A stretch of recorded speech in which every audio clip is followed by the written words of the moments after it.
What is occupational therapy? What does occupation means? And how can this improve my health?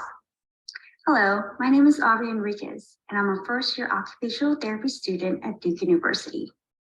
I'll be sharing what occupational therapy does, what occupations are, and how this relate to you as a client at the LGBTQ Center of Durham. What does an occupational therapist do? An occupational therapist, or OT, works with people or groups of all ages to better their participation in meaningful activities or occupations. Occupations are all activities that we do in our day. Occupations may be needed to care for ourselves, such as eating, styling your hair, or getting dressed. Occupations may be activities that we want to do, like playing an instrument, exercising, reading, meditating, or spending time with friends and family. Occupations may also be expected or are required to do, such as typing for work, studying for an exam, or walking your dog. The list goes on, and this can be done by yourself or with others. When these gets challenging to do because of an injury, a disease, trauma, or sometimes because of our surroundings, OT care about how you get back to doing what you want, need, or are required to do. OTs give you the tools you need to succeed in these activities. OTs does this because occupations are important to your health and well-being. It's how we take care of ourselves and others. Getting dressed, for example, requires physical moving of our body, from walking to get our clothes, to bending, gripping, reaching our arms and legs to get into the clothes. This also works our mind to decide and pick out what to wear. This gives us confidence and possibly feel good about ourselves and our appearance.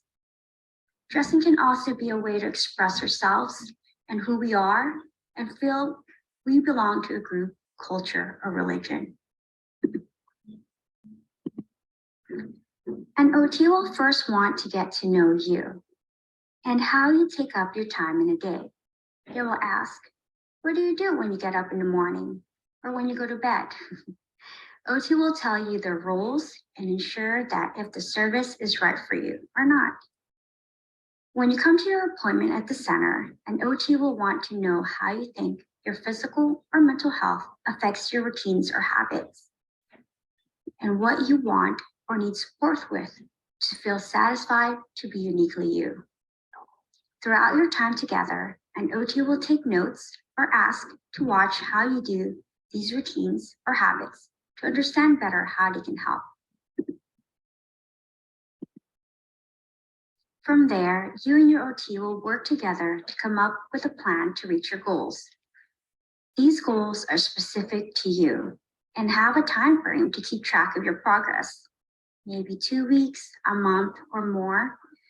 OTs will give suggestions or tools to change or manage how to do your day-to-day life.